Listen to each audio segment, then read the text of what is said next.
Grace's hands trembled as she watched the black police van pull up to the curb. Her heart pounded so hard she could hear it in her ears. The van door opened with a loud bang. Out stepped a tall, dark man in orange prison clothes. His hair was wild with long dreads, his eyes cold as midnight. When those dark eyes found hers, Grace felt her blood freeze. "That's him," Victoria whispered behind her, barely containing her laughter. "That's your husband-to-be." Margaret giggled like a schoolgirl. "Look at Grace's face, she's about to faint." The man, Kelvin Hartman, walked straight toward Grace. Each step made her want to run. When he reached her, he extended his hand. "You must be Grace." She stared at his outstretched hand. It looked like it could crush bones. Slowly, she placed her small hand in his. His grip was like steel, firm, unbreakable, like he could snap her fingers with one squeeze if he wanted to. Grace's whole body shook. This was the man she was supposed to marry, an ex-convict with eyes that had seen too much darkness. But how did Grace find herself standing here, about to marry a dangerous stranger she barely knew? Let me tell you a story that will make you question everything you think you know about family, sacrifice, and survival. Stay with me to hear how this shocking story unfolded, and make sure you hit that subscribe button right now so you never miss a story like this. Sit back as we go back to how it all began. The smell of disinfectant burned Grace's nose as she sat beside Papa Samuel's hospital bed in Lagos University Teaching Hospital. Her grandfather's breathing was shallow, his skin gray like old newspaper. "Papa, please don't leave me," she whispered, squeezing his weak hand. The doctor had been clear. Late-stage liver cancer. He needs surgery immediately, or he has maybe 2 weeks. 2 weeks, and the surgery cost 200,000 naira. Grace looked at her phone. 3 missed calls from her boss at the restaurant where she worked nights. 5 missed calls from her cleaning job supervisor. She had been missing work to stay with Papa Samuel. Her small savings account showed 8,000 naira, not even enough for one day in this hospital. She stared at the number in her phone she hadn't called in 3 years. Margaret, her mother. Grace's finger hovered over the call button. Margaret had made it clear after Grace's father died she didn't want a stepdaughter around. But Papa Samuel was Margaret's father-in-law. Surely she would help. The phone rang 3 times. "What do you want, Grace?" Margaret's voice was ice cold. "You only call when you need something." Grace took a deep breath. "Mama, it's about Papa Samuel." "Don't call me Mama when you want money. What about the old man?" "He needs surgery immediately. The doctors say he has liver cancer, advanced stage." Silence. Grace could hear her mother breathing. "So what do you want me to do? Did I make him sick?" The cruelty in Margaret's voice made Grace's chest tight. "Mama, if you hadn't taken Papa's pension money after Daddy died, would Papa still be working 3 jobs at 70? Would he be this sick?" "How dare you?" Margaret's voice exploded through the phone. "I took that money to survive, to feed Victoria." "You took it to buy that house in Victoria Island, while Papa Samuel moved to a 1-room apartment in Mushin. Your problems are not my problems, Grace." Grace felt tears burning her eyes. "I've maxed out all my credit cards. I work at the restaurant until 2 a.m., then clean offices from 5 a.m. to 10 a.m., then tutor children until evening. I sleep 4 hours a night. I'm desperate. That's why I called." "Then get another job." "Mama, please, I can write a promissory note. I'll pay interest. I need 100,000 naira." "Why should my money save him?" Then Grace heard Victoria's voice in the background. "Sister Grace, let me talk to her, Mama." Victoria took the phone. "Grace, big sister, let's discuss this calmly. It's just 100,000, right?" Hope sparked in Grace's chest. "Victoria, thank you. I knew you would understand." "I have an idea. You marry Kelvin Hartman. The money for Papa's treatment, I'll handle it." Grace's world tilted. "Kelvin Hartman, your fiancé." Victoria laughed. "Grace, since we're sisters, how can I not help you? The Hartman family owns half of Lagos Island. Hotels, shipping, oil business. If you marry Kelvin, you'll never worry about money again.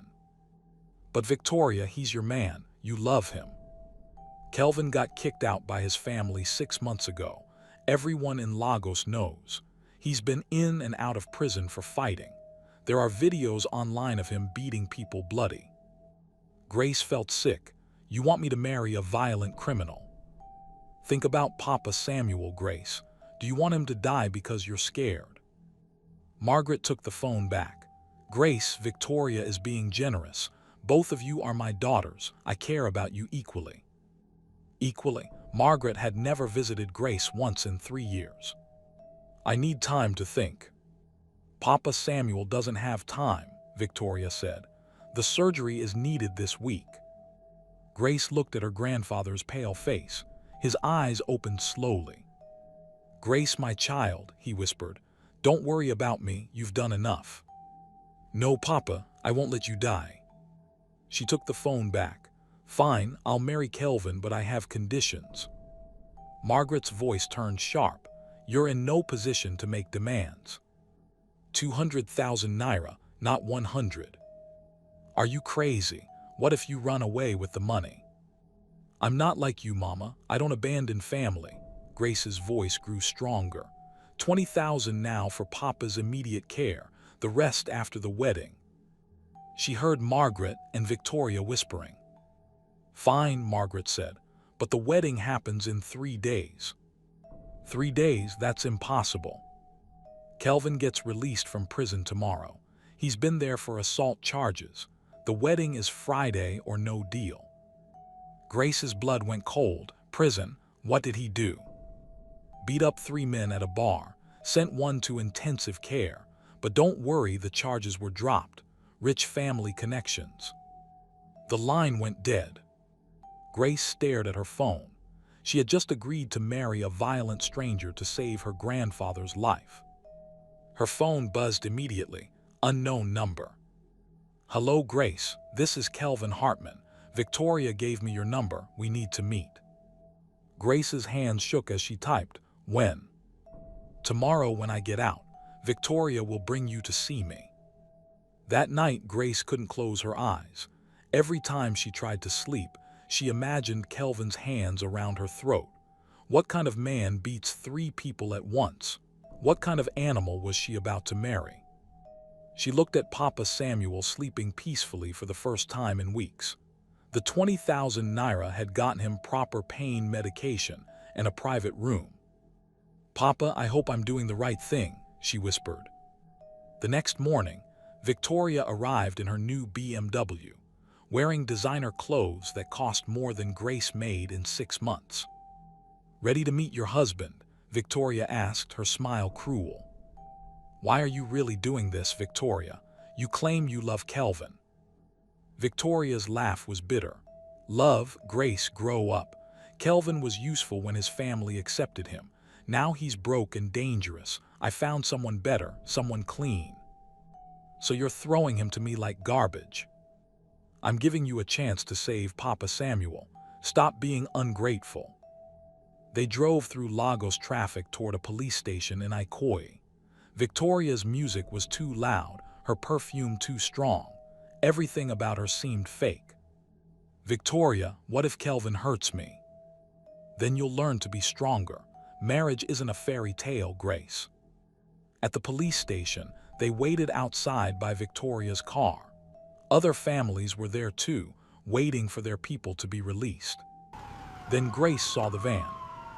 And now here she stood, Kelvin's steel grip making her fingers numb, staring into the darkest eyes she had ever seen. Afraid of me? Kelvin asked quietly. His voice was deep, rough. Grace wanted to lie, but the truth came out. Yes. Something flickered in his dark eyes. Surprise, respect. Good, he said. Fear keeps people alive. Victoria stepped forward. Kelvin, meet Grace, your new bride. Grace, meet Kelvin. Try not to make him angry.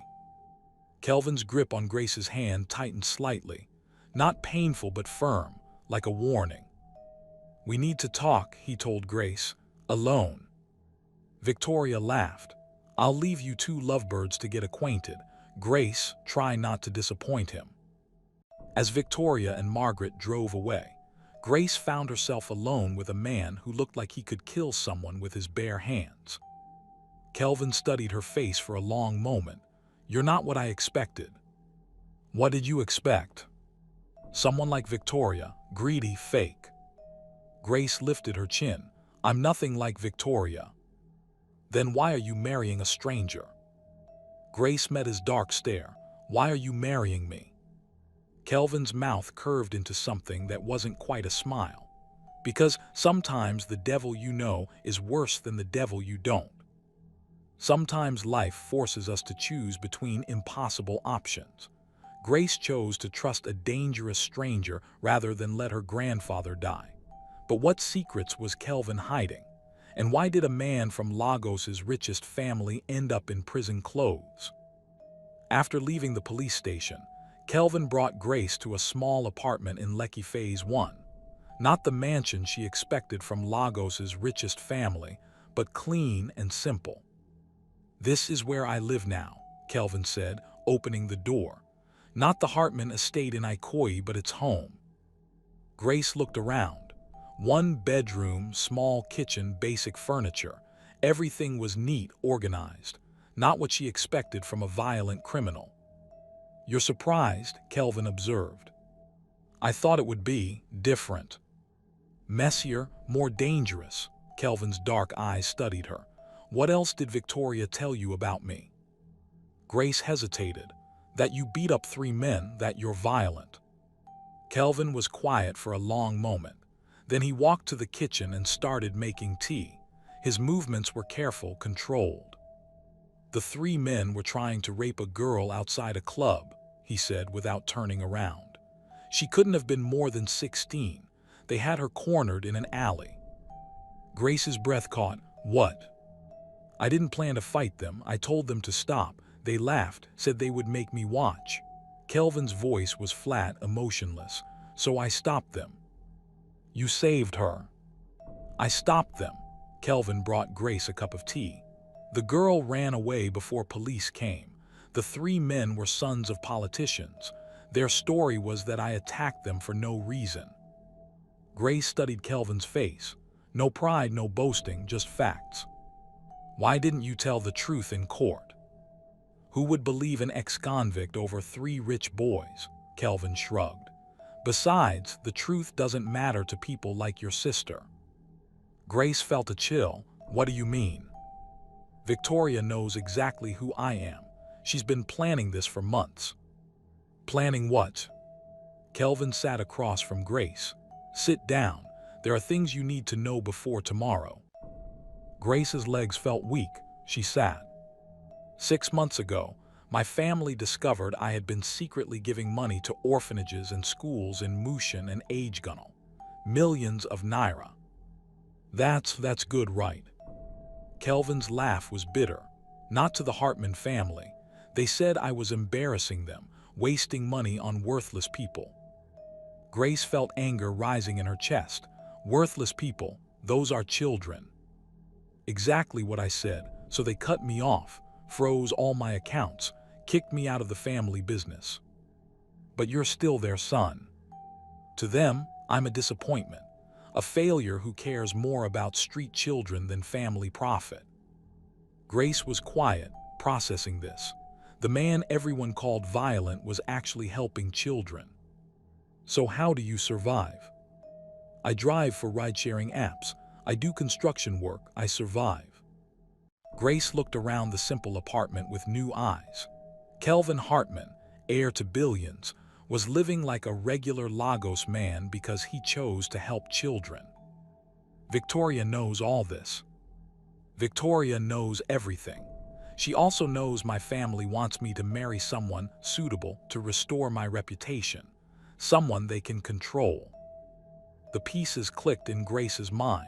So by marrying me, they'll think I'm finally being responsible, marrying a nice, poor girl who needs saving. It makes them look good. And Victoria gets rid of you while helping her sister. She looks generous. Now you understand. Grace felt sick. We're both being used. Yes, but Grace, Kelvin leaned forward. I meant what I said at the station. Sometimes the devil you know is worse than the devil you don't. What do you mean? Your family sold you to save an old man. My family wants to use me to save their reputation. At least we know we're both trapped. Grace stared at her tea. Steam rose between them like a barrier. Are you really violent? She asked quietly. I can be, when I need to be, to protect people who can't protect themselves. Something in his voice made Grace look up. Kelvin's dark eyes held her steadily. Will you hurt me? Never. How can I believe you? Because you're not my enemy, Grace. You're my partner in this prison. That evening, Grace returned to Papa Samuel's hospital room. The old man was sitting up, looking stronger. Papa, you look better. The medicine is helping, but Grace, my child, I'm worried about you. Grace sat beside his bed. Don't worry about me, Papa. This marriage, are you sure? Grace had been dreading this conversation. Papa, it's the only way to save you. I don't want to be saved if it costs you your happiness. Tears filled Grace's eyes. Papa, you raised me after Daddy died. When Mama abandoned me, you were there. You taught me to read, to be strong. Let me save you now. Papa Samuel took her hand with his frail fingers. Promise me something. Anything. If this man hurts you, you leave. My life is not worth your suffering. He won't hurt me, Papa. But even as she said it, Grace wondered if she was lying to them both. The next morning, Victoria picked Grace up early. Wedding day, Victoria sang. Are you excited? Grace had barely slept. Where are we going first? To get your dress, then hair and makeup. Tonight you become Mrs. Kelvin Hartman. They drove to an expensive boutique in Victoria Island, the kind of place Grace had only seen in magazines. Inside, dresses hung like dreams. Silk, lace, crystals. Each one cost more than Grace made in a year. We want the best, Victoria announced to the boutique owner. Money is no object. The woman smiled until she saw Grace. Her expression changed immediately. I'm sorry, but we require full payment before trying on any dresses. Grace felt her cheeks burn with embarrassment. How much? Victoria asked. Our premium collection starts at 100,000 naira. Victoria's smile faded. That's expensive. Perhaps there's another boutique more suitable for your budget. Grace wanted to disappear. This was exactly why she hated being around Victoria's world. Then the boutique door opened. Kelvin walked in, wearing a simple black shirt and jeans, but something about him made the entire boutique go quiet. Good morning, he said politely to the owner. My wife needs a wedding dress. The woman's face went pale. Mr. Hartman. You know me. Of course, sir, we didn't realize. Please, anything you need. Suddenly, the woman was all smiles and bowing. Grace watched in amazement as the same person who had looked down on her now treated her like royalty. Show her everything, Kelvin said simply. Yes, sir, right away. As the woman rushed to bring dresses, Grace whispered to Kelvin, she's scared of you. Not me, my family name. Even though they rejected me, the name still has power. Grace tried on dress after dress. Each one was more beautiful than the last, but she felt like she was playing dress-up for someone else's life. Finally, she found the one. Simple, elegant, perfect. The price tag made her dizzy. 160,000 naira, the owner said. Full payment required. Grace's heart sank.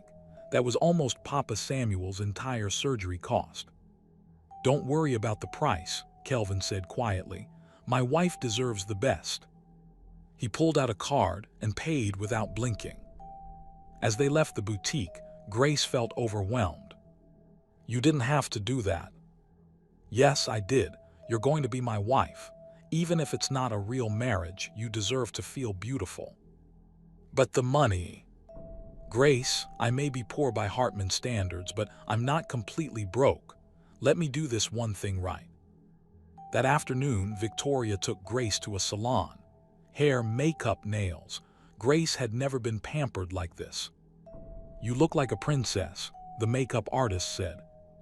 But Grace felt like she was being prepared for sacrifice. Evening came too quickly. Grace stood in the dressing room at the church, wearing her beautiful dress, looking like someone else. Victoria knocked on the door. Ready, sister? No. Too bad, it's time. Grace walked down the aisle toward Kelvin. He stood at the altar in a black suit, looking handsome and dangerous. His dark eyes never left her face. The pastor spoke about love, commitment, faithfulness. Words that meant nothing in this arranged marriage. Do you, Kelvin, take Grace to be your wife? I do. Do you, Grace, take Kelvin to be your husband? Grace looked at Kelvin's face. In his dark eyes, she saw understanding. They were both trapped, but they were trapped together. I do. You may kiss the bride. Kelvin stepped closer. His hands were gentle as he lifted her veil. For a moment, Grace forgot to be afraid. The kiss was soft, brief, but something passed between them in that moment. A promise, an understanding. I pronounce you husband and wife. The small crowd applauded. Margaret and Victoria smiled like they had accomplished something wonderful. But Grace felt like she had just signed her life away. But as they greeted their guests, Grace noticed something that made her blood freeze. Margaret and Victoria wore smug grins. Why did Margaret and Victoria look so satisfied, like they had just won a game Grace didn't know she was playing? What had she gotten herself into? Grace stood in the small apartment bathroom, still wearing her wedding dress. Through the thin walls, she could hear Lagos traffic and distant music from a neighbor's radio. Her reflection in the cracked mirror looked like a stranger. She was married now, Mrs. Grace Hartman. The name felt heavy on her tongue. A soft knock on the bathroom door made her jump. Grace, are you okay in there? Kelvin's voice was gentle, but Grace's heart still raced. This was it, her wedding night with a man she barely knew. I'm fine, she called back, though her voice shook. Take your time, I'll be in the living room. Grace heard his footsteps move away. She took a deep breath and opened the door. Kelvin was sitting on the small couch, still in his wedding suit but with the tie loosened. He looked up when she emerged. You look tired, he observed. It's been a long day. Grace, we need to talk about sleeping arrangements. Grace's stomach twisted with nervousness. What about them? Kelvin stood up slowly, his movements careful, non-threatening. You take the bedroom, I'll sleep on the couch. Grace blinked in surprise. What? I know this isn't a real marriage. You're scared of me, and you have every right to be. I won't make this harder for you than it already is.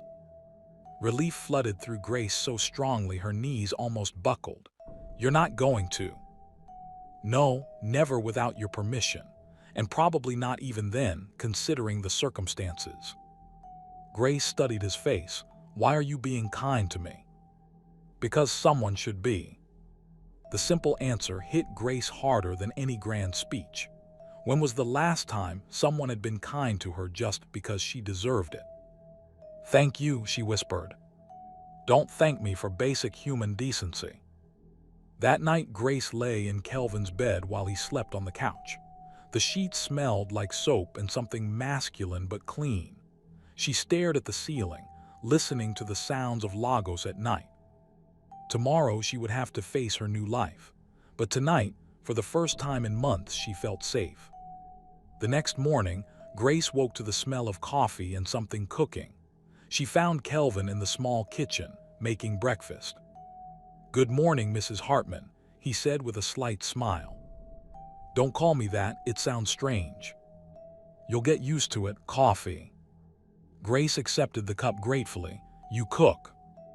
Basic survival skills, scrambled eggs and toast, nothing fancy. Grace watched him move around the kitchen with easy efficiency. Where did you learn? Prison mostly, and living alone these past 6 months. The casual mention of prison should have scared Grace, but somehow it didn't. Not anymore. Kelvin, can I ask you something? Of course. Yesterday you said sometimes the devil you know is worse than the devil you don't. What did you mean? Kelvin was quiet for a moment, flipping eggs in the pan. Your family sold you to save an old man, but they're still your family. You know exactly how cruel they can be. And you? I'm a stranger. You don't know what I'm capable of. That's scary, but it also means you don't have years of disappointment and betrayal clouding your judgment. Grace considered this. So you think we have a chance? I think we have honesty. That's more than most married couples start with. After breakfast, Grace's phone rang. Margaret. Grace, how was your wedding night? Her mother's voice was sickeningly sweet. Fine, Mama. Good, now listen carefully. The Hartman family is having a welcome dinner for you tonight. You need to make a good impression. Grace's stomach dropped. Tonight, but I don't have anything to wear. I don't know how to act around rich people. Figure it out. This is important for our family's reputation. What do you mean, our family's reputation? Since you married into the Hartman family, people see the whole James family differently now. Don't embarrass us. The line went dead. Grace stared at her phone in disbelief. Bad news, Kelvin asked. Your family wants to meet me tonight. Some welcome dinner. Kelvin's expression darkened. They didn't waste any time. What does that mean? It means they want to see what kind of wife I've brought home. They want to evaluate you. Grace felt panic rising. I can't do this. I don't know anything about their world. Grace, look at me. She met his dark eyes. You survived growing up with Margaret and Victoria. You worked 3 jobs to pay for your grandfather's care. You married a dangerous stranger to save someone you love. Do you really think my family is scarier than what you've already faced? Grace thought about it. When you put it that way. Besides, I'll be there. We're a team now, remember. That afternoon, Kelvin took Grace shopping in Victoria Island. Not to the expensive boutique where they'd bought her wedding dress, but to a more modest store. We need to be careful with money, he explained. I have enough saved for emergencies, but I'm not rich anymore, for now anyway. Grace found a simple lilac dress that made her look elegant without being flashy. Perfect, Kelvin said when she showed him. You look beautiful, but not like you're trying too hard. Is that important? With my family, everything is important. They'll judge your clothes, your speech, your posture, how you hold your fork. Grace felt overwhelmed. Maybe this was a mistake. Hey, Kelvin took her hands gently. Remember what I said about being a team. Grace nodded. Then trust me, I know these people. I know their games. Just follow my lead. That evening, they took a taxi to the Hartman family mansion in Ikoyi. Grace had seen pictures of houses like this in magazines, but experiencing it in person was different. The gates were massive, the compound enormous. This is where you grew up, Grace whispered as they approached the front door. Unfortunately, yes. The door was opened by a uniformed servant who bowed slightly to Kelvin. Master Kelvin, welcome home. The family is waiting in the dining room. As they walked through marble hallways lined with expensive art, Grace felt like she was entering another world. Everything was perfect, polished, cold. The living room was enormous, with cushions that could seat 20 people. But only 3 people sat in them. An elderly man with sharp eyes, an elegant woman with red hedgie, and a younger lady who looked like she belonged in a fashion magazine. Father, Kelvin said formally, thank you for inviting us. The elderly man, Kelvin's father's eyes swept over Grace like she was an item in a shop he was considering buying. So this is your new wife? Yes, sir, this is Grace. Grace felt all eyes on her as she stepped forward. Good evening, sir. Thank you for welcoming me into your family. She had practiced the words with Kelvin, but they still felt awkward in her mouth. "Sit down, both of you." Dinner was an ordeal. 7 courses served by silent servants, while Kelvin's family asked Grace question after question. "Where did you go to school, Grace?"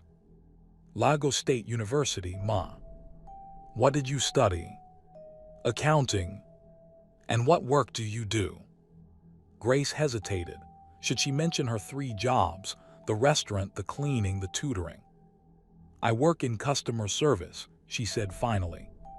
Kelvin's mother, Mrs. Patricia Hartman, smiled coldly. How practical. The younger woman, who had been introduced as Kelvin's sister-in-law Sandra, leaned forward. "And your family, Grace? What business are they in?"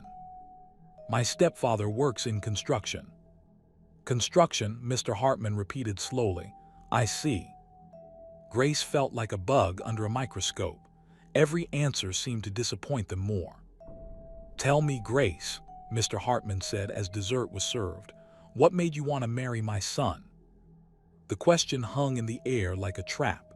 Grace felt Kelvin tense beside her. He put an arm around her as if cautioning her to be careful while comforting her at the same time. She could lie, say she loved him, but something in the old man's eyes told her he would see through any lie. "I needed help," she said quietly, "and Kelvin needed a wife. We made a practical arrangement." The table went completely silent. Grace wondered if she had just ruined everything. Then Mr. Hartman smiled, not warmly but with approval. "Honesty, I respect that." He turned to Kelvin. "She's not what I expected." "No, sir." "Better or worse?" Kelvin looked at Grace for a moment. "Different." After dinner, Mr. Hartman asked to speak with Kelvin privately. Grace waited in the sitting room with the women. "So, Grace," Mrs. Hartman said sweetly, "how are you finding married life?" "It's an adjustment, Ma." "I'm sure it is. Kelvin can be difficult." Sandra laughed. "That's putting it mildly. Did he tell you about his time in prison?" "Yes, Ma." "And you married him anyway?" Sandra's voice was full of fake concern. "How brave of you." Grace felt like she was being circled by sharks. "Kelvin is a good man." "Is he?" Mrs. Hartman asked. "How can you be sure? You barely know him." "I know enough." "Do you know about his temper, the fights, the drinking?" Grace's heart started racing. "Drinking?" "Oh yes. Kelvin has quite a problem with alcohol, didn't he tell you? It's what led to most of his incidents." Sandra nodded sympathetically. "We worry about him, and now we have to worry about you too." Grace felt like the room was spinning. Was Kelvin an alcoholic? Had he lied to her about everything? 20 minutes later, Kelvin returned with his father. His face was grim. "Ready to go?" he asked Grace. She nodded, not trusting her voice. In the taxi back to their apartment, Grace was quiet. "How bad was it?" Kelvin asked. "They said you have a drinking problem." Kelvin sighed heavily. "Grace, I need to tell you something." Grace's heart sank. Another lie. "I did have a drinking problem. 2 years ago. After I started giving money to the orphanages and my family began turning against me." Grace felt betrayed. "You should have told me." "You're right, I should have. But Grace, I've been sober for 18 months. I haven't touched alcohol since before my first arrest." "How can I believe you?" "Because I'm telling you now when I don't have to. Because I could have kept lying." Grace stared out the taxi window at Lagos rushing past. How many more secrets was her husband hiding? "What else haven't you told me?" "Nothing that affects you directly. But Grace, there's something you need to know about tonight." "What?" "My father offered me a deal." Grace's stomach clenched. "What kind of deal?" "If I stay married to you for 1 year, he'll give me back my position in the company. Full access to my trust fund. Everything." Grace felt like she'd been slapped. "So I'm what, a business investment?" "That's what he thinks. But Grace, what I told you yesterday hasn't changed. We're still partners in this." Partners in what? Your redemption. Partners in survival. Grace was quiet for the rest of the ride home. When they reached their apartment, she went straight to the bedroom and closed the door. She sat on the bed, still in her black dress, and tried to process everything. Her husband was a recovering alcoholic. His family saw her as a test. Everyone was using everyone. But when she remembered how gently Kelvin had treated her, how he'd slept on the couch to make her comfortable, how he'd defended her during dinner, maybe being used by Kelvin was still better than being abandoned by her real family. A soft knock on the door interrupted her thoughts. "Grace, I made tea." She opened the door. Kelvin stood there with 2 cups, looking tired and sad. "I'm sorry I didn't tell you about the drinking. I should have been completely honest from the beginning." Grace took the tea. "Why weren't you?" "Because I was afraid you'd change your mind about marrying me, and your grandfather needed that surgery." Grace sat on the bed. Kelvin sat on the floor, keeping distance between them. "1 year," she asked. "That's what he offered." "And then what? You get your money back and divorce me?" "I don't know. I haven't thought that far ahead." Grace studied his face in the lamplight. "You could have anyone, Kelvin. Why stay married to someone you barely know?" "Because," Kelvin said quietly, "you're the first person in 2 years who's treated me like I'm worth something, even when you were scared of me." Grace felt something shift in her chest. Not love, not yet, but understanding. 18 months sober. 18 months. "And if you drink again?" "Then you leave, no questions asked." Grace nodded slowly. "Okay. Okay. 1 year, we'll figure it out as we go." Kelvin's smile was small but real. "Partners." "Partners." Their moment was cut short by her phone ringing. "Hello?" "Grace, it's me." Papa Samuel's weak voice made her sit up immediately. "Papa, what's wrong? Are you okay?" "I'm fine, my child, but there's something I need to tell you. Your mother came to see me yesterday." Grace's blood went cold. "Margaret came to the hospital. Why?" "She brought papers for me to sign. Said they were for insurance to help with my medical bills." "What kind of papers?" Papa Samuel coughed softly. "I didn't understand them properly. Too many big words. But Grace, something felt wrong about the whole thing." Grace was already getting out of bed. "Papa, do you still have the papers?" "She took them after I signed. Said she would handle everything." Grace felt sick. Margaret never helped anyone without expecting something in return. "Papa, I'm coming to see you right now." Kelvin took one look at Grace's face and knew something was wrong. "What happened?" "My mother made Papa Samuel sign some papers yesterday. I don't know what they were, but I have a bad feeling." Kelvin set down his coffee cup. "Want me to come with you?" "You don't have to." "Grace, we're partners, remember. What affects you affects me now." At the hospital, Papa Samuel looked smaller and frailer than he had just 2 days ago, but his eyes were alert when Grace and Kelvin entered his room. "Papa, this is my husband, Kelvin." Papa Samuel studied Kelvin with sharp eyes. "So you're the young man who married my granddaughter?" "Yes, sir. It's an honor to meet you."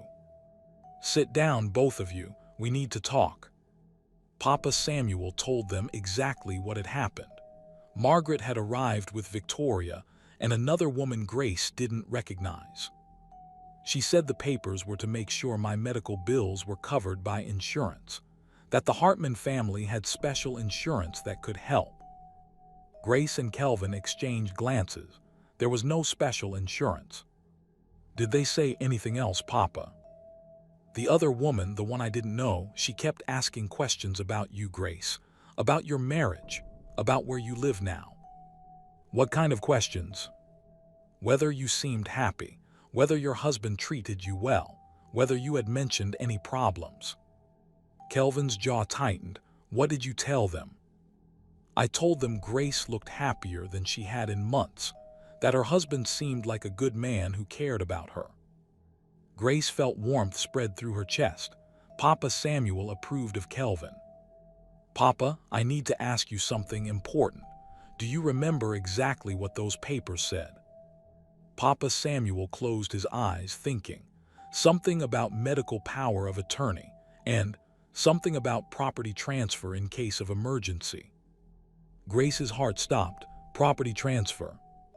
She said it was just in case something happened to me, to make sure you could inherit my things without problems. But Papa Samuel didn't own anything valuable except, "Papa, your house in Mushin, the one Daddy bought before he died, is it still in your name?" "Yes, my child. I always planned to leave it to you." Grace felt like she was going to be sick. Margaret had tricked Papa Samuel into signing over the house. After leaving the hospital, Grace was quiet during the taxi ride home. Kelvin could see her mind working. "Talk to me," he said gently. "She stole his house, Kelvin. That house is the only thing Papa Samuel has left from my father. It's supposed to be mine after he's gone." "Are you sure that's what the papers were for?" "I know my mother. She doesn't visit sick people out of kindness." At home, Grace immediately called a lawyer friend of Papa Samuel's. Mr. Smith had helped her father buy the house 20 years ago. "Grace, my dear, how are you? I heard about your grandfather's illness." "Uncle Smith, I need your help. I think someone tricked Papa Samuel into signing legal papers yesterday."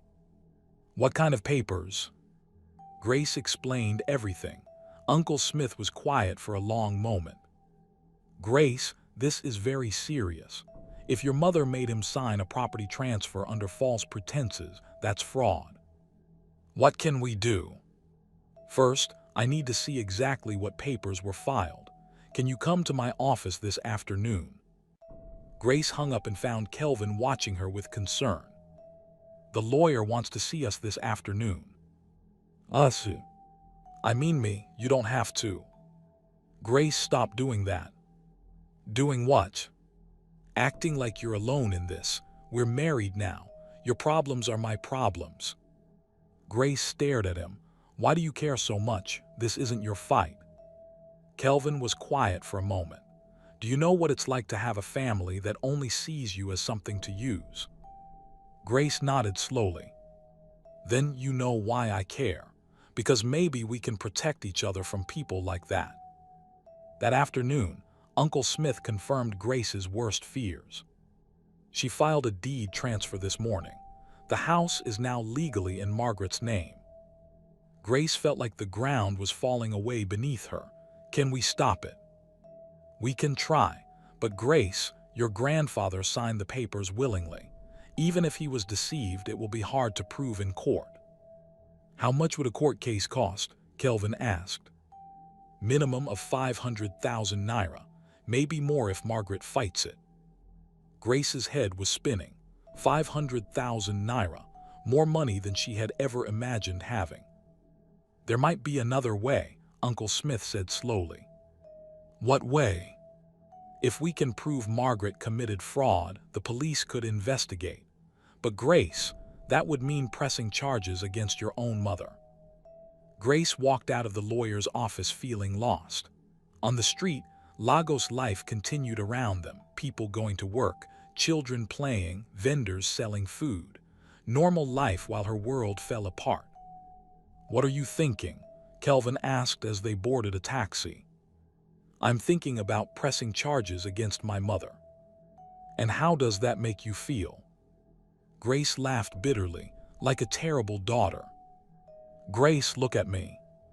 She met his eyes. What kind of mother steals from her sick father-in-law? What kind of mother uses her daughter's marriage to commit fraud?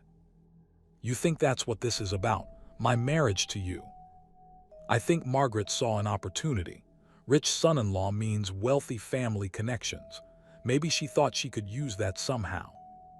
The next morning, Grace's phone rang again. "Victoria."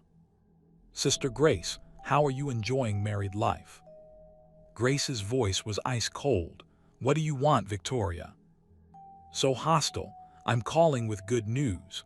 Mama wants to throw you a proper wedding reception, something bigger than that small church ceremony. Why? Because you're a Hartman now, we need to celebrate properly. Show Lagos society that our family has connections. There it was. Margaret's real plan was becoming clear. When? This weekend. We've already booked the venue. Grand ballroom at the Intercontinental Hotel. Grace's mind raced. That venue cost hundreds of thousands of naira. Victoria, how are you paying for this? Don't worry about money, sister. We have it handled. Grace knew exactly how they had it handled, with Papa Samuel's house. I need to think about it. Think about what? It's your wedding reception. Besides, we already sent invitations to important people, business connections, politicians, everyone who matters in Lagos. Grace felt trapped again. You sent invitations without asking me. We wanted it to be a surprise. Oh, and Grace, make sure Kelvin brings his family. This is a chance for the Adebio family to make real connections with the Hartmans. The line went dead.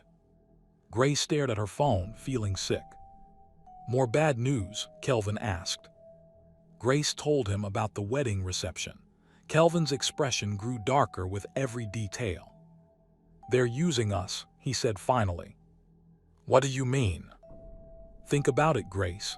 They steal your grandfather's house to pay for a fancy party. They invite every important person in Lagos. They want to show off their connection to my family. But your family threw you out. Most people don't know that. The Hartman name still opens doors. Grace sank into the couch. So what do? We have two choices. Go along with it and let them use us, or what? Or we fight back. Grace looked at Kelvin's face. In his dark eyes, she saw determination and something else, anger on her behalf. What did you have in mind? Kelvin smiled, and for the first time, Grace saw something dangerous in that smile. Your mother thinks she's so clever, stealing from an old man to throw a party, but she made one mistake. What mistake? She assumed I would play nice to protect my family's reputation. Grace felt a chill of excitement, and you won't. Grace, I spent 6 months in prison because I refused to let bad people get away with hurting good people. Your mother just hurt Papa Samuel. She stole from him when he's dying. So what do? We go to this party. We smile and play the happy couple. And then we make sure everyone knows exactly what kind of people Margaret and Victoria really are. Grace stared at him. That's dangerous. They could destroy us. They're already destroying you. At least this way we fight back. That night, as Grace tried to sleep, she thought about everything that had happened. 2 weeks ago, her biggest problem was paying Papa Samuel's hospital bills. Now, she was married to a stranger and planning to expose her mother's crimes at a fancy party. But for the first time since her father died, Grace didn't feel alone. Through the thin walls, she could hear Kelvin moving around in the living room, probably planning their next move. Grace smiled in the darkness. Margaret had made one crucial error in her calculations. She had assumed Grace would always be the scared, obedient daughter who never fought back. But Margaret had never seen Grace with an ally before. The grand ballroom at the Intercontinental Hotel sparkled like a fairy tale. Crystal chandeliers, white roses everywhere, tables covered in gold silk. Grace had never seen anything so beautiful or so expensive. This must have cost millions, she whispered to Kelvin as they entered. At least 3 million naira, he replied quietly, maybe more. Grace felt sick knowing where that money had come from. Papa Samuel's house, sold to pay for Margaret's social climbing party. Margaret rushed toward them, wearing a designer dress that probably cost more than Grace's old yearly salary. Grace, Kelvin, you look wonderful. Margaret's smile was bright and fake. Come, let me introduce you to some very important people. Before Grace could protest, Margaret dragged them toward a group of well-dressed older men. "Everyone, meet my daughter Grace and her husband, Kelvin Hartman." The men's faces changed immediately when they heard the Hartman name. Suddenly, they were all smiles and handshakes. "Hartman Industries, what an honor. We've been hoping to do business with your family for years. Perhaps we can arrange a meeting sometime." Kelvin smiled politely, but said nothing committal. Grace watched him navigate the social waters with practiced skill. "Excuse us," Kelvin said finally. "We need to greet other guests." As they walked away, Grace whispered, "They think you have power in your family's business." That's exactly what Margaret wants them to think. Across the ballroom, Grace spotted Victoria in a stunning red dress, laughing with a group of young socialites. "Look at Victoria," Grace murmured. "She's acting like she planned this whole thing." She probably did. This kind of event takes weeks to organize. Grace's anger flared. "They've been planning this since before we got married, maybe even before Papa Samuel got sick." "Grace, look around. What do you see?" Grace surveyed the room, rich people having a good time. "I see business cards being exchanged, deals being discussed. Your mother is working this room like a professional networker." Grace watched Margaret move from group to group, always mentioning her daughter's marriage to a Hartman, always implying connections she didn't have. "She's using our marriage to build business relationships. And when these people find out I have no real power in my family's company, they'll be angry, very angry." Grace felt a chill. What happens then?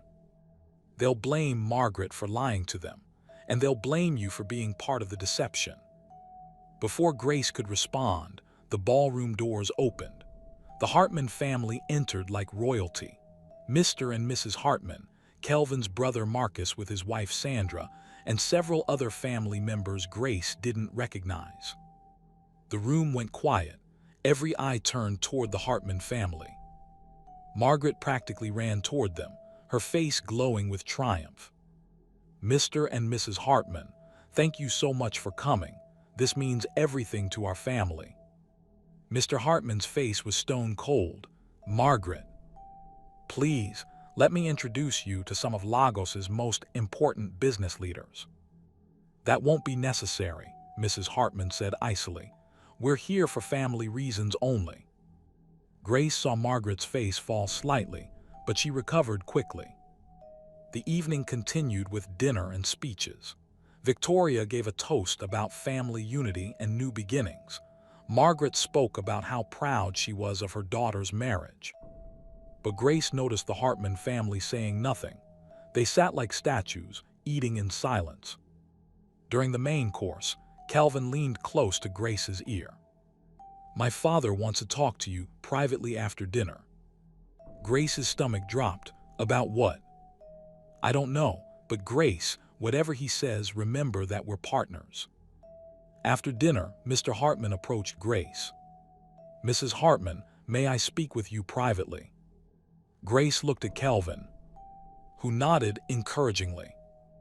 Mr. Hartman led her to a small private room off the main ballroom. "Sit down, Grace." She sat, trying to keep her hands from shaking. "Tell me about this reception. Whose idea was it?" "My mother's and sister's, sir." "And who paid for it?" Grace hesitated. Should she tell the truth about Papa Samuel's house? "I'm waiting, Grace." "My mother paid for it, sir." "With what money?" Grace took a deep breath. "She made my dying grandfather sign papers transferring his house to her name. Then she sold it to pay for this party." Mr. Hartman's eyebrows rose. "She stole from a dying old man to throw herself a party." "Yes, sir." "And you allowed this?" "I didn't know until after it was done. By then, the money was spent." Mr. Hartman studied her face for a long moment. "Grace, do you know why I came tonight?" "No, sir." "Because I wanted to see what kind of family my son had married into." Grace's heart sank. "And what do you think?" I think your mother is dangerous, and I think you might be just like her." "I'm not." "Prove it." "How?" Mr. Hartman pulled out his phone and made a call. "Bring him in." A few minutes later, the door opened. A man in a security uniform entered, leading someone Grace recognized. "Uncle Smith, Papa Samuel's lawyer." "Uncle Smith, what are you doing here?" The lawyer looked nervous. "Grace, I'm sorry, but Mr. Hartman called me. He wanted to verify your story about your grandfather's house." Mr. Hartman looked at Grace. "I had your story checked. You told the truth."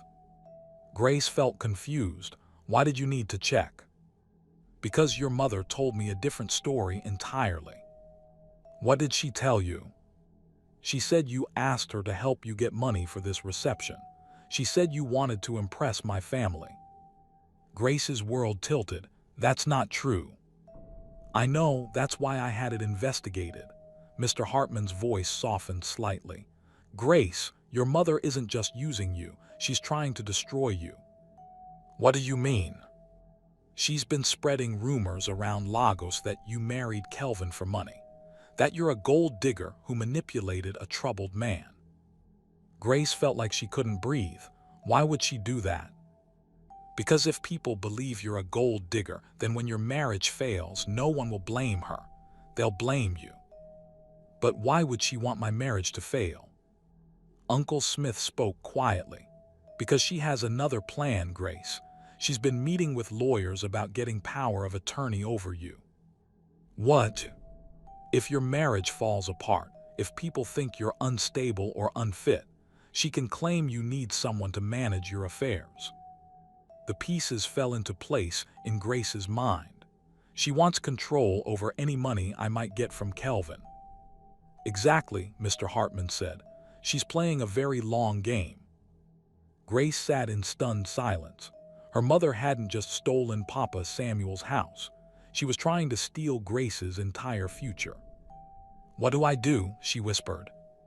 Mr. Hartman stood up. "You have two choices. You can let her win or you can fight back." "How do I fight back?" "Come back to the party with me. Stand beside my son. Show everyone that you're not the person your mother claims you are." Grace followed Mr. Hartman back to the ballroom.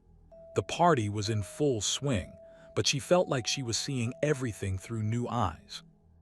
Margaret was still working the room, but now Grace could see the poison behind her smile. Every conversation, every introduction was part of her plan to destroy Grace while building herself up.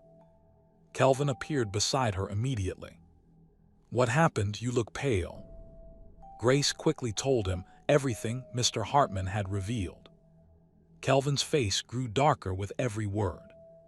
"She's been planning this for months," he said finally. "What do we do now?" Kelvin looked around the room, then back at Grace. "We do exactly what we planned. We expose her. But if she's been spreading rumors about me, then we make sure everyone knows the truth." Kelvin walked to the small stage where the band had been playing. He picked up the microphone. "Excuse me, everyone. May I have your attention?" The room gradually went quiet. All eyes turned to Kelvin. "I want to thank everyone for coming to celebrate my marriage to Grace, but there's something I need to share with all of you." Grace felt her heart pounding. This was it. 3 days ago, Grace's grandfather, a sick, dying old man, was tricked into signing papers transferring his house to Margaret Adebio. A murmur went through the crowd. That house was sold to pay for this party. Every flower, every piece of food, every decoration was bought with money stolen from a dying man. The murmur became shocked gasps. Margaret's face went white. She started moving toward the stage. "Kelvin, stop this nonsense." "Mrs. James also told several people in this room that my wife is a gold digger who manipulated me into marriage. That Grace is unstable and unfit." Grace saw several guests looking uncomfortable, recognizing themselves in Kelvin's words. But here's what Mrs. James didn't tell you. Grace works 3 jobs to pay for her grandfather's medical care. She married me not for money, but to save a dying man's life. She's the most honest person I've ever met." Victoria tried to reach the microphone. "Kelvin, you don't understand." "I understand perfectly, Victoria. You and your mother saw my marriage as an opportunity, a chance to steal from an old man and use my family name to build business connections." The room was completely silent now. "So I want to make something very clear to everyone here. Any business deals you think you have with the Hartman family through Margaret James don't exist. Any connections you think she can provide are imaginary." Mr. Hartman stood up from his table. "My son is absolutely correct. The Hartman family has no business relationship with the James family. Anyone who was told otherwise was lied to." Grace watched Margaret's face crumble as her carefully built house of lies collapsed. Several guests started leaving immediately. Others whispered angrily among themselves. Victoria grabbed Margaret's arm. "Mama, we need to go now." But Margaret wasn't finished. She walked up to the stage, her face twisted with rage. "You ungrateful girl, after everything I've done for you." "What have you done for me, Mama?" Grace found her voice at last. "You took Daddy's pension when he died. You abandoned me with Papa Samuel. You stole his house to throw yourself a party. What exactly have you done for me? I gave you life, and you've been trying to destroy it ever since." Margaret raised her hand to slap Grace, but Kelvin stepped between them. "Touch my wife and you'll regret it." His voice was quiet, but something in his tone made Margaret step back. "This isn't over," Margaret hissed. "Yes, it is," Grace said firmly. "We're done, Mama, you and Victoria. Stay away from me. Stay away from Papa Samuel and stay away from my husband." Margaret and Victoria left the ballroom, followed by most of the remaining guests. Grace stood on the stage, looking at the ruins of the party, millions of naira wasted, Papa Samuel's house gone forever. But for the first time in her life, Grace felt free. As Grace and Kelvin left the hotel that night, they didn't see the man in the shadows taking photos. Margaret's final weapon wasn't blackmail or lies.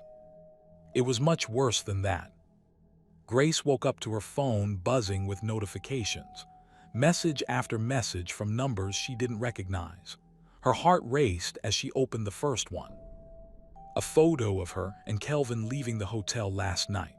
But something was wrong with the image. It looked like Kelvin was grabbing her arm roughly, like they were fighting. The second message contained another photo. This one showed Grace apparently crying while Kelvin looked angry beside her. But Grace remembered that moment clearly. She hadn't been crying, she had been laughing with relief after finally standing up to Margaret. And Kelvin hadn't been angry, he had been proud of her. Someone had edited the photos to tell a completely different story. "Kelvin," Grace called out, her voice shaking. He appeared in the bedroom doorway immediately, still in his pajamas, holding a cup of coffee. "What's wrong?" Grace showed him the photos. Kelvin's face darkened as he scrolled through them. "These are fake," he said immediately. "I know they're fake, but who's going to believe us?" Kelvin's phone started ringing. Then Grace's phone rang again. Then Kelvin's phone rang once more. "Don't answer any calls," Kelvin said. "Not until we figure out what's happening." But Grace's phone buzzed with a text from Papa Samuel's doctor. "Mrs. Hartman, please come to the hospital immediately. There's been an incident with your grandfather." Grace's blood went cold. Something happened to Papa Samuel. They threw on clothes and rushed to the hospital. In the taxi, Grace's phone kept buzzing with more messages, more fake photos. Now there were images that made it look like she was having an affair with another man. "This is Margaret's work," Kelvin said grimly. "But how? These photos look so real." "There are people who specialize in this kind of thing, digital manipulation. For the right price, they can make anyone look guilty of anything." At the hospital, they found Papa Samuel's room full of people. Margaret, Victoria, 2 police officers, and Dr. Williams. There they are, Margaret pointed at Grace and Kelvin dramatically. Officers, arrest that man for domestic violence. What? Grace stepped forward. Papa Samuel, are you okay? Her grandfather looked confused and frightened. Grace, my child, these people say your husband has been hurting you. One of the police officers, a tall man with sergeant stripes, looked at Grace carefully. Ma'am, we received a report that your husband has been physically abusing you. Do you need medical attention? No, there's no abuse. I don't know what they told you, but it's not true. Margaret stepped forward with her phone. Officers, I have photographic evidence. She showed them the same fake photos Grace had received. These photos were taken last night after a party. As you can see, this man was clearly manhandling my daughter. Dr. Williams looked uncomfortable. Mrs. Hartman, your stepmother also informed us that you might be afraid to tell the truth because your husband threatened you. Grace felt trapped. Doctor, you know me. You've been treating Papa Samuel for months. Have I ever shown any signs of abuse? Dr. Williams hesitated. No, but... But what? Your stepmother says the abuse started after your marriage. She's concerned about your safety. Victoria stepped forward with crocodile tears in her eyes. Sister Grace, you don't have to protect him anymore. We're here to help you. Grace looked around the room. Margaret and Victoria playing the concerned family. The police officers ready to arrest Kelvin. Papa Samuel looking scared and confused. This was Margaret's final weapon. Not just destroying Grace's reputation, but having Kelvin arrested for crimes he didn't commit. Officers, Grace said clearly, I want to make a formal statement. Grace, no, Margaret said quickly. You're traumatized, you're not thinking clearly. I'm thinking perfectly clearly. Grace's voice grew stronger. I want to report a crime. The sergeant pulled out his notebook. What crime, ma'am? Digital fraud and extortion. These photos have been digitally altered to make my husband look abusive. Someone is trying to frame him. Margaret's face went white.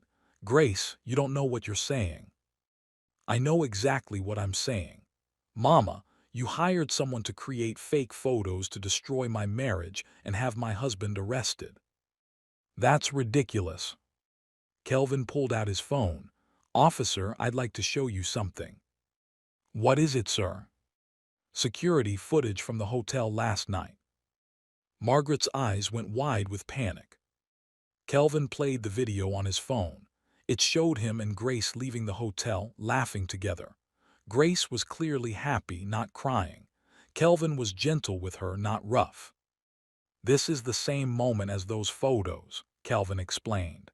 As you can see, the photos were manipulated. The sergeant compared the video to the photos. Ma'am, these images have definitely been altered. Margaret tried a different approach. Even if the photos are edited, I'm still concerned about Grace's well-being. She's been acting strangely since this marriage. How have I been acting strangely, Mama? You've become rebellious, disrespectful. You never used to talk back to family.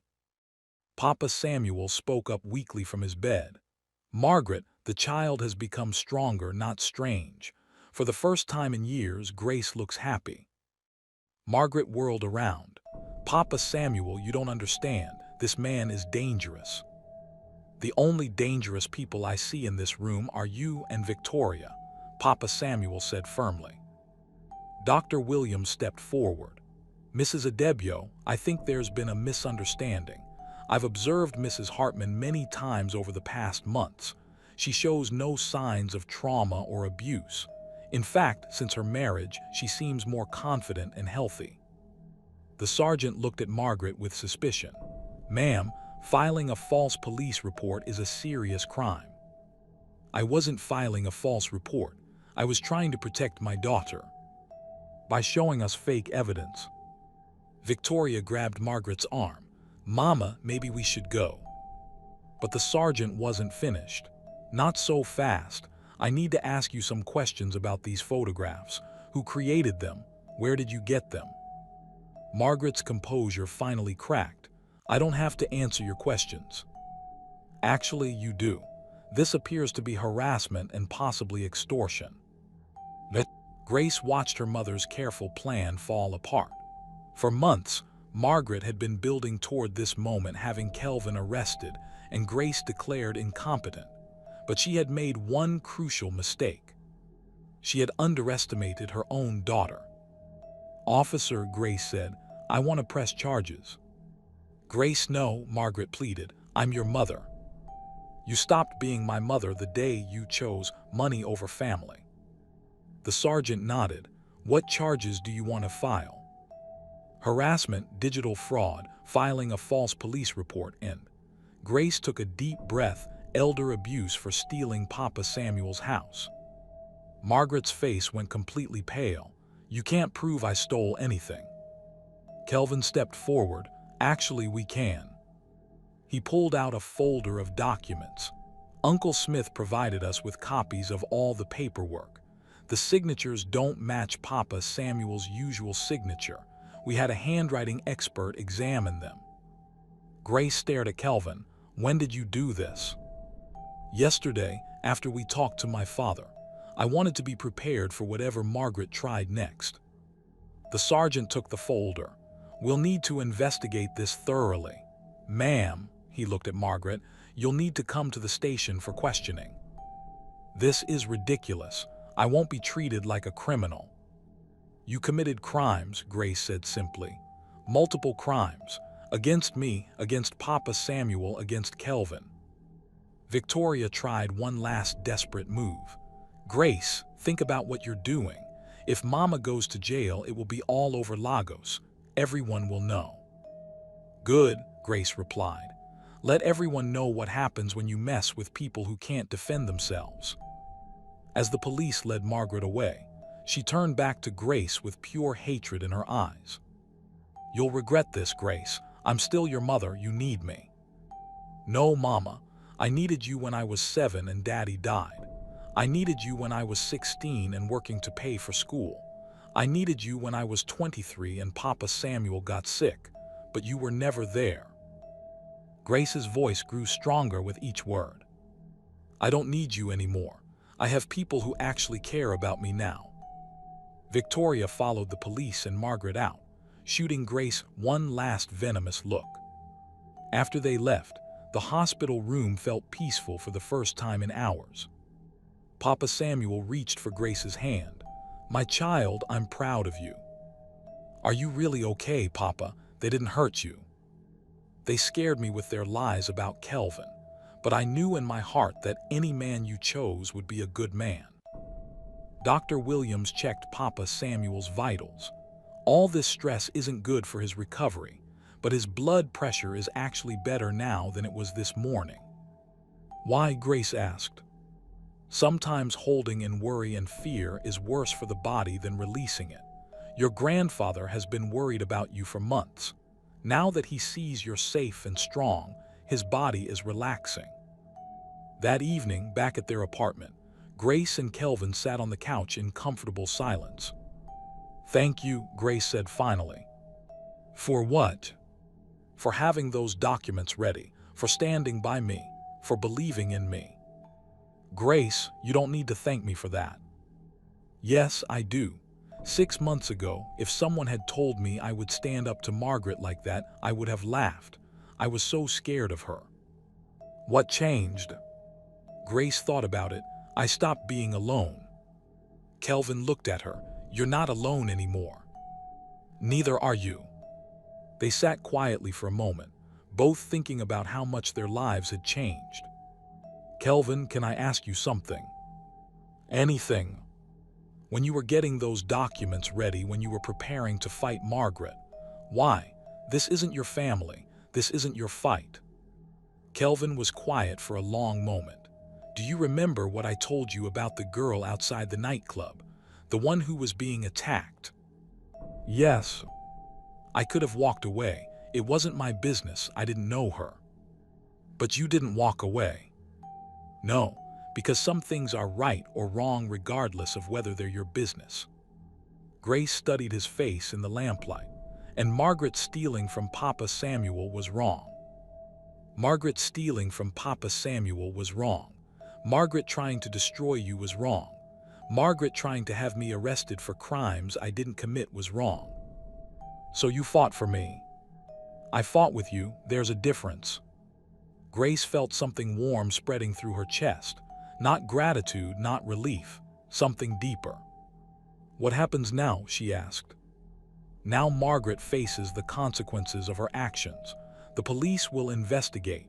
She'll probably be arrested. And us? Kelvin met her eyes. What do you want to happen with us? Grace realized she knew the answer, but she wasn't quite ready to say it out loud. I want us to keep being partners. Partners? Kelvin repeated softly. Yes, partners. But as Grace said the word, she knew it wasn't enough anymore. Somewhere between the fake photos and the police station, between Kelvin's gentle protection and his fierce loyalty, something had shifted. She was starting to feel things for her husband that had nothing to do with their arrangement and everything to do with the man he was. They had survived Margaret's attacks. The question now was whether they could survive their own growing feelings for each other. Because falling in love was never part of their deal. Grace stared at Dr. Williams in shock. What did you just say? The test results show that your grandfather's cancer is in complete remission. The tumors have shrunk by 90%. Papa Samuel sat up straighter in his hospital bed, looking stronger than he had in months. Doctor, does this mean? It means you're going to live, Mr. Samuel. Not just live, you're going to recover fully. Grace felt her knees go weak. Kelvin caught her arm gently, steadying her. But how? Grace whispered. The doctors said it was terminal. Sometimes the body surprises us. The combination of surgery, medication, and, Dr. Williams smiled, reduced stress seems to have worked miracles. Reduced stress. Your grandfather's health started improving dramatically after your mother stopped visiting. When people stop living in fear and worry, the body can focus on healing. Grace looked at Papa Samuel, whose eyes were brighter than she'd seen them in a year. Papa, you're really going to be okay. More than okay, my child. For the first time in months, I feel like living again. Grace burst into tears, not the scared, desperate tears she'd cried so many times before. These were tears of pure joy and relief. Kelvin's arm came around her shoulders, pulling her close. Without thinking, Grace turned into his embrace, letting him hold her as she sobbed with happiness. It's okay, Kelvin murmured against her hair. He's going to be fine. Everything's going to be fine. Grace looked up at him through her tears and felt her heart skip. When had Kelvin's eyes become so warm? When had his touch started feeling like home?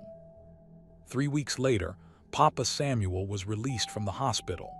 Grace had never seen him look so healthy and happy. Where will you stay, Papa? The house in Mushin is gone, yes.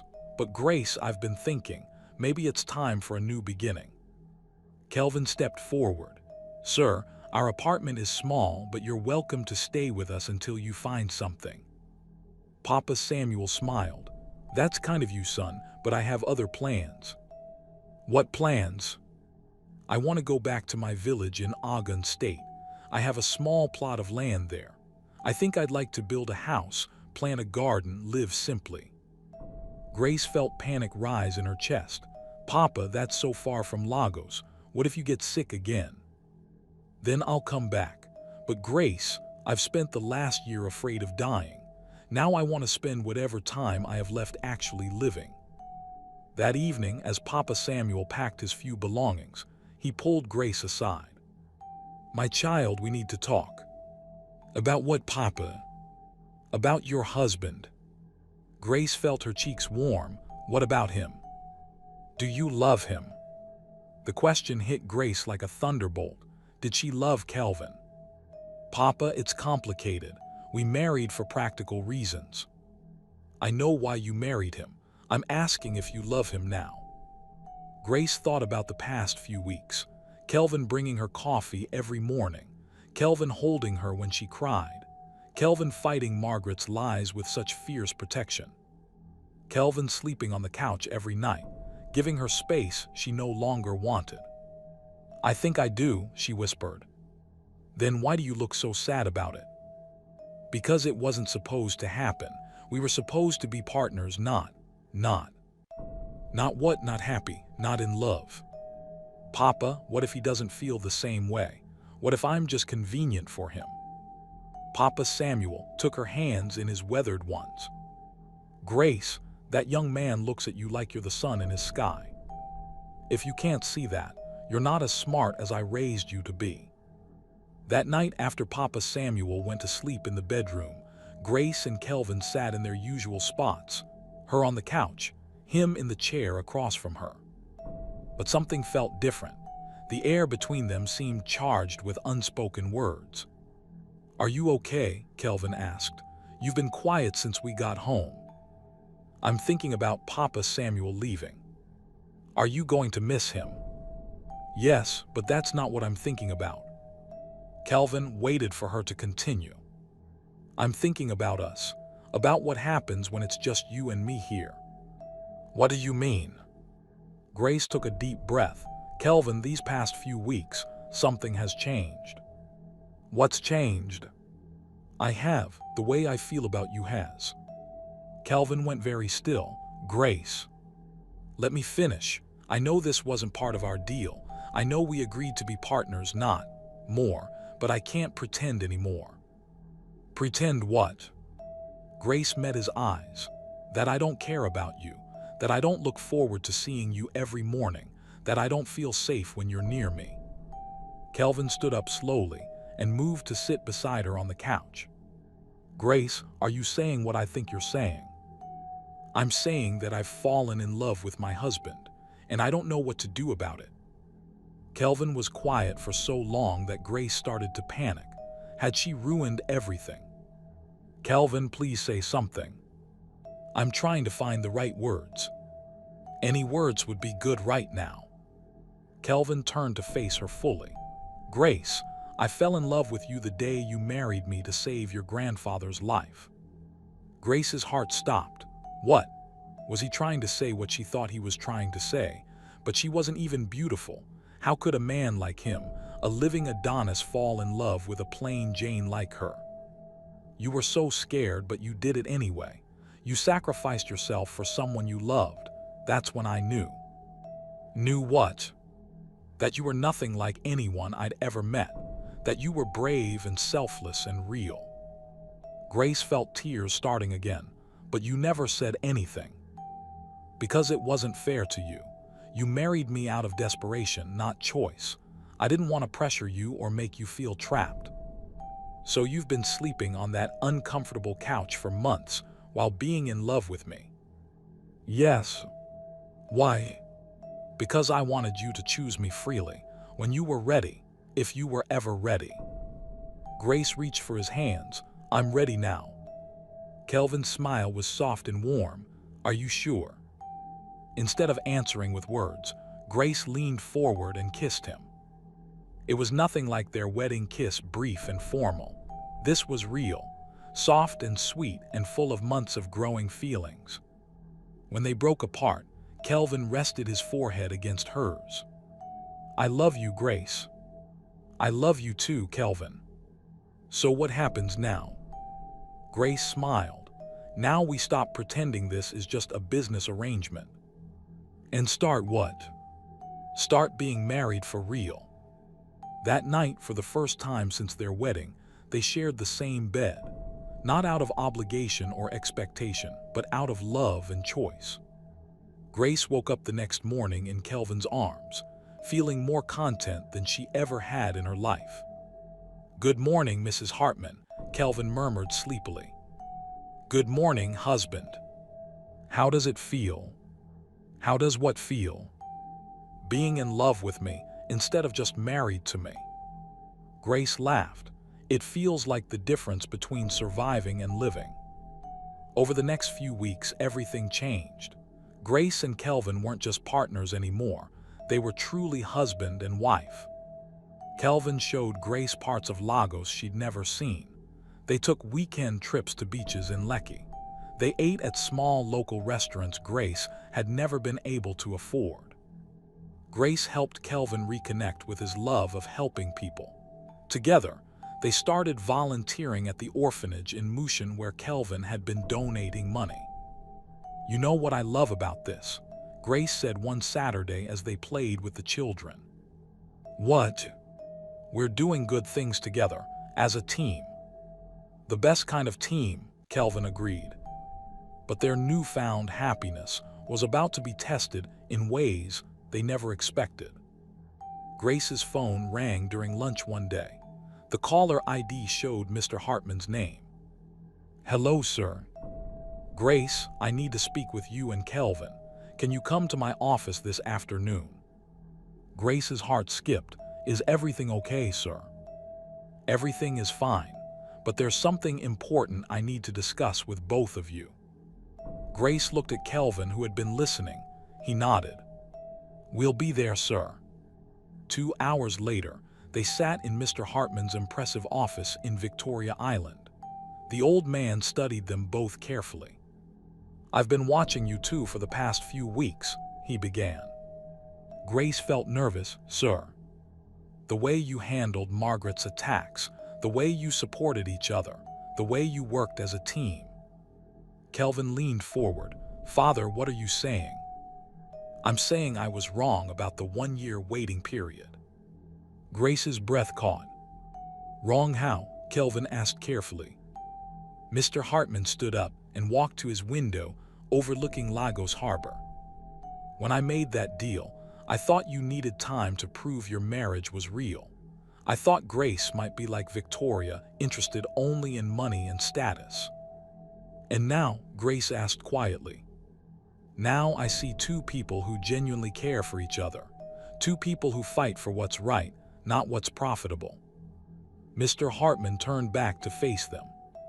"Kelvin, I'm restoring your position in Hartman Industries immediately. Full access to your trust fund. Complete authority over your projects." Kelvin stared at his father in shock. "Just like that?" "Just like that, but there's a condition." Grace's stomach tightened. There was always a condition with the Hartman family. "What condition?" Kelvin asked. "I want to see how you two work together in business. I'm giving you control of our agricultural development division." "Agricultural development," Grace repeated. Mr. Hartman smiled. "We've been looking to expand into sustainable farming, rural development projects. After seeing how you handled conflict as a team, I want to see how you handle business as a team." Grace felt her heart racing. This was bigger than anything she had ever imagined. "Sir, I don't have business experience at that level." "Grace, you survived Margaret's schemes, worked 3 jobs, managed your grandfather's medical care, and helped expose a fraud conspiracy. You think that doesn't require business skills?" Kelvin reached for Grace's hand. "What exactly are you proposing, father?" "A budget of 50 million naira to start. Your job is to develop profitable farming projects that create jobs in rural communities. If you succeed, the division becomes yours permanently." Grace's head was spinning. 50 million naira. That was more money than she had ever dreamed of touching. "And if we fail?" Kelvin asked. "Then you keep your inheritance anyway, but you'll work in our traditional businesses. Hotels, shipping, oil." Mr. Hartman sat back down. "The truth is, Kelvin, I need fresh thinking in this company. And Grace, you understand what it's like to struggle. Together, you might create something meaningful." Grace found her voice. "Why agriculture, sir?" "Because Nigeria imports too much food. Because young people are leaving villages for cities where there are no jobs. Because someone needs to make farming profitable and modern." Grace thought about Papa Samuel's village project, about all the young people she knew who had no opportunities. "Mr. Hartman," she said slowly, "what if we started with a pilot project, something smaller scale to test our ideas?" The old man's eyes lit up with interest. What did you have in mind? My grandfather is starting a farming cooperative in Ogun State. What if we partnered with them, provided technology, training, equipment? Kelvin squeezed her hand, understanding immediately. We could create a model, he added. Show that modern farming can be profitable and create sustainable jobs. Mr. Hartman leaned forward. How much would you need for a pilot project? Grace's mind raced through calculations. 5 million naira for the first year. Equipment, training, infrastructure improvements. And if the pilot succeeds? We scale it up. 10 villages, then 20, then 100. Mr. Hartman was quiet for a long moment. Then he smiled. I like it. Start with your pilot project. If it works, we'll discuss the full 50 million budget. Grace felt like she was floating. From working as a cleaner 6 months ago to potentially running a 50 million naira business division. Sir, Kelvin said, are you sure about this? It's a big risk. Everything worthwhile is a risk, son. Besides, I have a good feeling about you too. As they left the office, Grace felt overwhelmed. Kelvin, this is incredible. But what if we fail? What if I'm not smart enough for this kind of business? Kelvin stopped walking and turned to face her. Grace, 6 months ago, you were working 3 jobs and fighting to keep your grandfather alive. Now you're about to become a business executive with a multi-million naira budget. That's what scares me. Look at everything you've already overcome. Margaret, Victoria, poverty, fear. You think managing a farming project is harder than surviving what you've already survived. Grace thought about it when you put it that way. Besides, we're doing this together. Partners, remember. Partners, Grace agreed, but now the word meant so much more. That evening, they called Papa Samuel to share the incredible news. Papa, you're not going to believe what happened today. Grace told him about Mr. Hartman's offer and their plan for the pilot project. My child, this is wonderful, but Grace, are you ready for such responsibility? I don't know, Papa, but I'm ready to try. That's my girl. Your father would be so proud. After they hung up, Grace and Kelvin sat on their couch, both still processing the day's events. We're about to be rich, Grace said wonderingly. We're about to be partners in every sense of the word, Kelvin corrected. Are you nervous? Terrified, Kelvin admitted, but also excited. For the first time in my life, I'm going to be working on something that matters. Something that helps people. Something we're building together. Grace curled up against Kelvin's side, feeling grateful and hopeful and completely overwhelmed. From a desperate woman marrying a stranger to save her grandfather to a businesswoman with a 5 million naira budget, it doesn't feel real. It's real. You earned it, Grace, every bit of it. We earned it. But as they made plans for their new business venture, neither of them knew that Victoria was planning her return, and she wasn't coming back empty-handed. But as they made plans for their new life, neither of them knew that Victoria was planning her return, and she wasn't coming back empty-handed. 6 months later, Grace stood in the middle of a transformed village in Ogun State, watching farmers load trucks with fresh vegetables bound for Lagos markets. The morning sun painted everything golden, and Grace had never felt more proud of anything in her life. Mrs. Hartman, the harvest reports are ready, said Samuel, one of the young agricultural coordinators they had trained. Grace still felt a thrill hearing that name, not just because she was married to Kelvin, but because she had earned the respect that came with it. Thank you, Samuel. How are the numbers looking? Beyond our projections, Ma. This harvest will bring in 3 times what these farmers made last year. Grace smiled as she reviewed the reports. Their pilot project had succeeded beyond everyone's wildest dreams. 20 villages now participated in their program. Over 200 young people had jobs. Thousands of families had better incomes. Her phone rang. Kelvin's name appeared on the screen. "Good morning, husband. How did the Lagos meetings go?" "Better than expected. Father is officially approving the 50 million naira budget expansion." Grace felt her heart soar. "Really? Really? Grace, we're about to become one of the largest agricultural development companies in West Africa." Grace looked around at the bustling village, children playing, farmers working, young people learning new skills.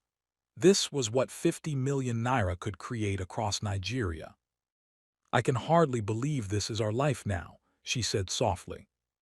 "Believe it, you've earned every bit of it." That afternoon, Grace was in Papa Samuel's house, reviewing expansion plans when her phone buzzed with a text from an unknown number. "Sister Grace, we need to talk. I'm in the village. Don't make a scene. Victoria." Grace's blood went cold. Victoria was here. She looked out the window and saw her sister standing near the village market, wearing expensive clothes that made her stand out like a sore thumb among the simply dressed villagers.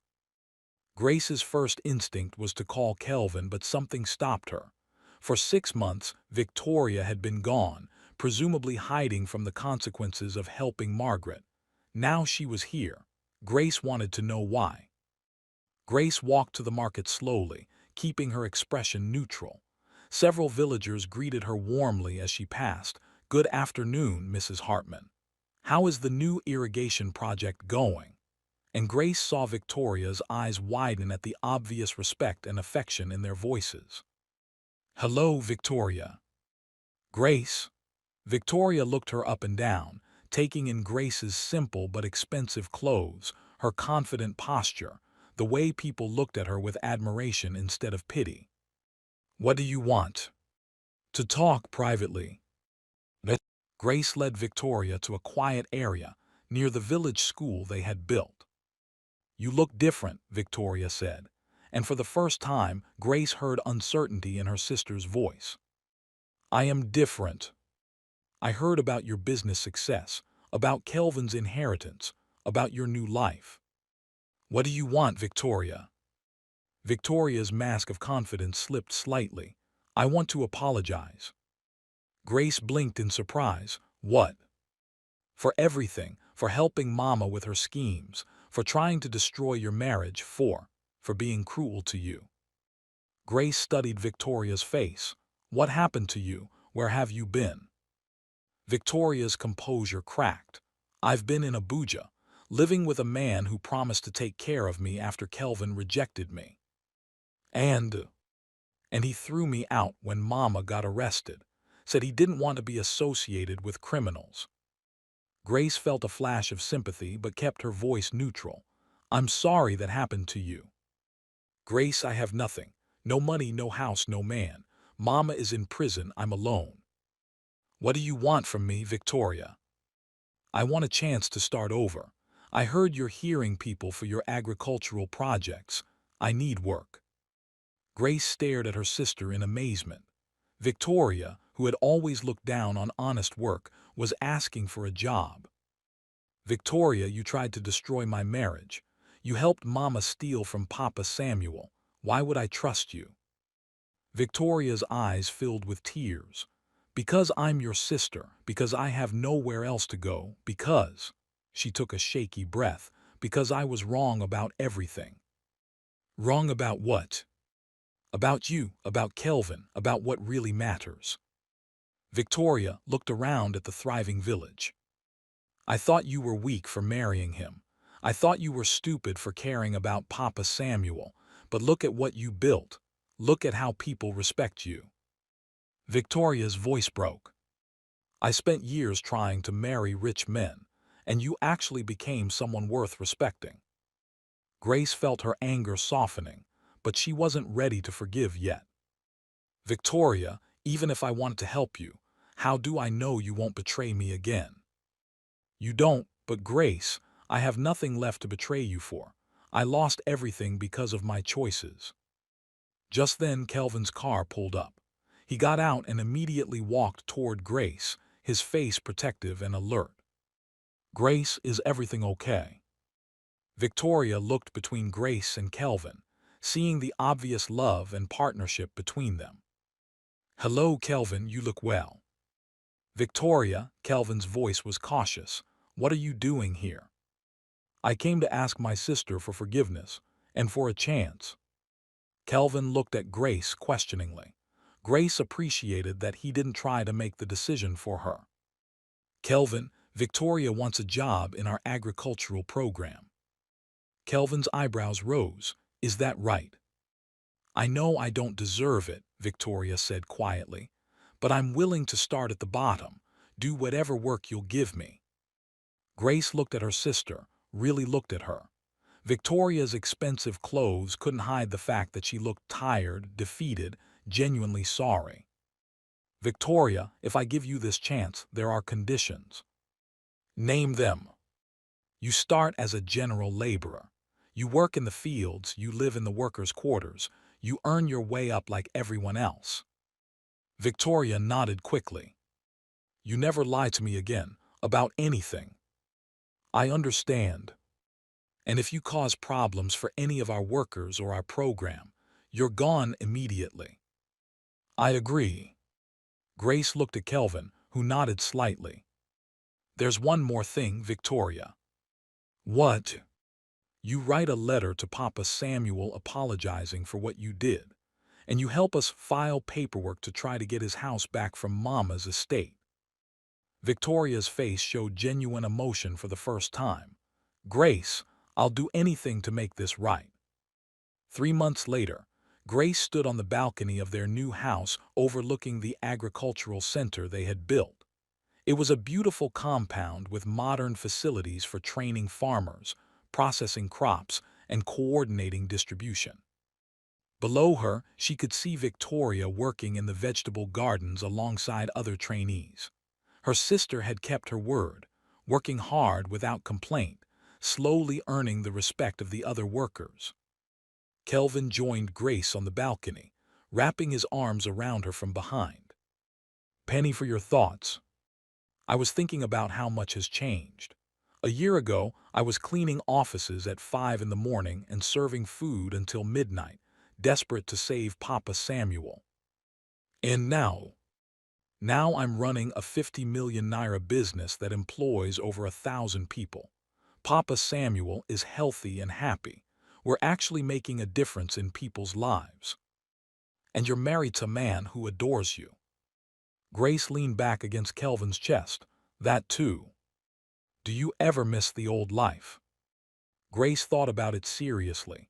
"I miss the simplicity sometimes, but not the fear, not the desperation, not feeling powerless."